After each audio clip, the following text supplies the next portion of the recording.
I want to welcome you to this introductory screencast of Beda Fomm. My name's John Kranz. I'm the publisher with Consim Press.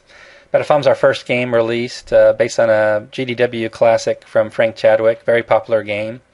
And it's been a real pleasure to work on this project and to bring it out with numerous enhancements from the original release back in the late 70s.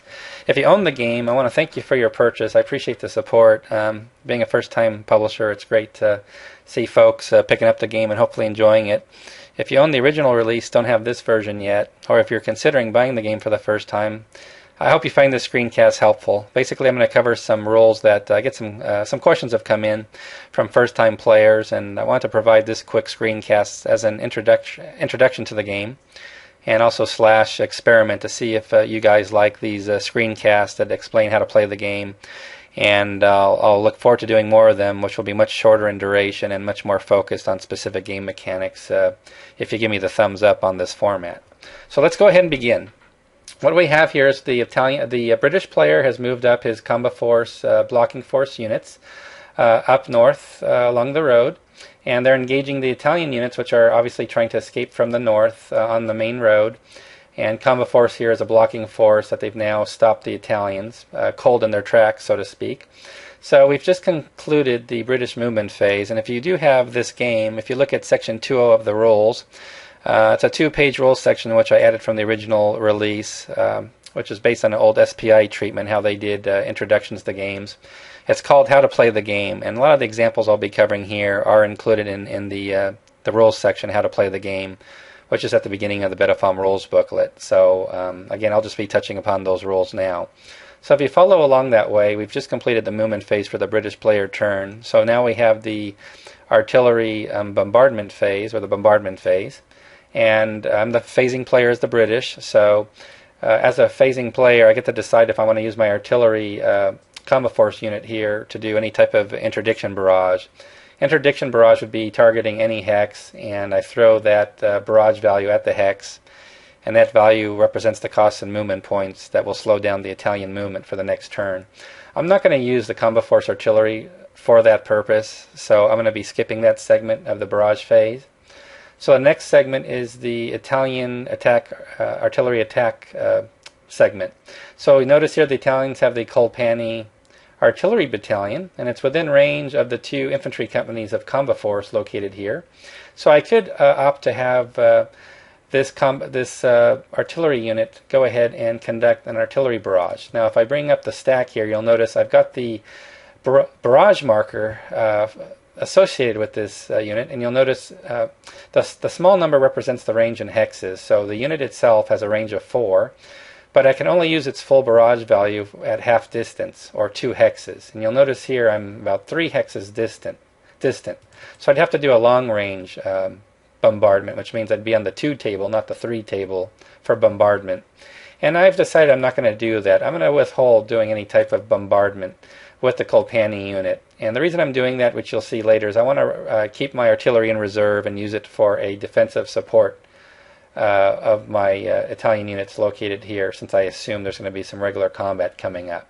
So as the Italian player, I'm going to be passing on doing any attack barrages. So now it is the British player's turn. So let's see what we have here in this hex. We've got we've got combo force, we've got an artillery company, we've got 3 bombardment factor of 3 at a range of 6 hexes. Or I'm sorry, with a 6 hex range. But notice to use all the bombardment value, I have to be within 3 hexes. Otherwise, it would be a value of 2 for 6 hex range. And in this case, I could go ahead and bombard these 2 units stacked here within a 2 hex range, which is perfect. So I'm going to go ahead and do that. So the way I'm going to mark this is I'm going to throw my bombardment marker on that hex to indicate I'm doing a bombardment attack at a value of 3, because I'm within 3 hexes of my firing unit here. So I'm going to go ahead and turn it over. And if I roll my single die on the 3 table for the bombardment, I rolled a 6, and a 6 on the bombardment table. Again, it's 3 attack factors. It's a morale check plus 1. So what I need to do now is, going back to this situation, I'll go ahead and move my barrage marker out of the way. I need to check morale for each of my units here. We'll start with the topmost unit, which is the 10th Bersaglieri motorcycle battalion. So I happen to know they have a parent formation value of 11 right now. Their morale value is 11. They haven't been hit yet. So I'm going to roll 2 dice. I have to add 1 to the die roll. And I rolled a adjusted die roll, modified die roll of an 8. So I passed my morale check there. The other unit is the Colpani Anti-Tank Company. Colpani has a lower parent formation morale value. So I rolled a 7 plus 1 is a 8. And the 8 die roll means Colpani has a morale rating of 5. So I went 3 over. What the 3 over means is I have to do a retreat with this unit. So let me go ahead and separate it just so you can see it better. So I'm going to move the 10th versicle area out of the way. So this unit has to retreat 2 hexes. It's failed its morale by 3. It's not eliminated, at least yet, because I was within 3 over my printed morale value. So I need to retreat 2 hexes. Now the white circle on the 8 means the unit must stay on the road. Furthermore, retreat rules are such that I cannot retreat through an enemy zone of control, and I can't overstack either. Well, here's the problem that we have. The white circle for the 8 movement means I can't move off the road. That's not allowed. So I have to move along the road. So my only possible movement, and I am within stacking limits here because I am a smaller unit. I have a battalion here, and you can notice the battalion has a white background color for its unit size box. That indicates only 1 per hex. I could theoretically retreat on this unit and then retreat my second hex, but I am retreating through an enemy zone of control, and this unit does not cancel it out. So my Colpani unit, which is located here, would be eliminated as a result of this die roll. Let's do this for now. It would be eliminated, but let's pretend I rolled much lower on my morale check. Let's say I rolled a 5, and with plus 1 is a 6. I passed my morale. So we'll assume both my units are okay, and we'll just leave things the way they are, just for purposes of this example. So let's move forward and proceed now. Where we're at now is we did artillery fire, but it had no effect. These units, we'll say they survived. And we're going to proceed now to the anti-tank phase. Now for the anti-tank phase, it's the Italian non-phasing player that gets to shoot first. And the general rule for anti-tank fire is if there's any enemy armored units adjacent to my units that have an anti-tank value, I can fire anti-tank. And notice here, and that's why I want to leave this anti-tank unit in this example and not remove it, I have an anti-tank value of 2. I do have an anti-tank company, which means I can now engage this unit and attack this individual armor unit. So the odds here are my 2 anti-tank value to the 1 in brackets, or 2 to 1. So what I would then do is I would roll on the 2 to 1 table for anti-tank combat. So let me go ahead and roll the single die. I rolled a 2. And if we look for anti-tank, you'll see it's no effect. I almost got it. 3 or higher, actually the unit is eliminated. It's a quite bloody table for anti-tank combat, so be careful as the British player. Don't lose your armor recon units. You'd probably want to reconsider this type of a move, given what happened. So I got lucky as the British player. I survived, and there's no other armor units around for the Italians to attack. So we proceed to the British anti-tank fire phase. Now again, the rule is I can only fire at enemy armor units. And notice here there's no enemy armor in this hex. It would have to be an Italian tank unit, and there is no Italian tank unit here. So there's no way I can do any anti-tank combat whatsoever. Even if there was an Italian tank unit here, I wouldn't be able to attack with this unit because it has a anti-tank strength of 1 in brackets, meaning it's only used for defense only. So I wouldn't be able to fire even if I wanted to. So again, there's no anti-tank combat taking place, so we can move on to the regular combat phase now.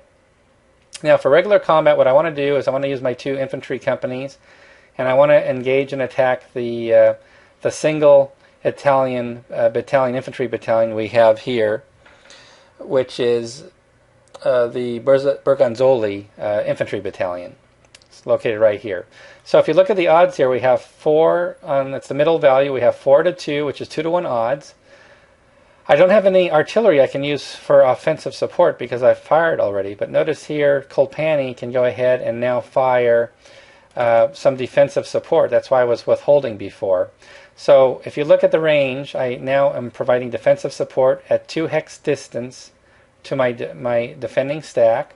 So I can use the full, I can use this count. I don't have to flip it over to the back side because I'm within range of 2 hexes to this location. So I'm going to go ahead and throw it on there. So now I am basically doing defensive fire support with that artillery unit. Now let's see how the factors would be applied. Normally you would say this is 4 attacking 5 because I've got 3 artillery factors here.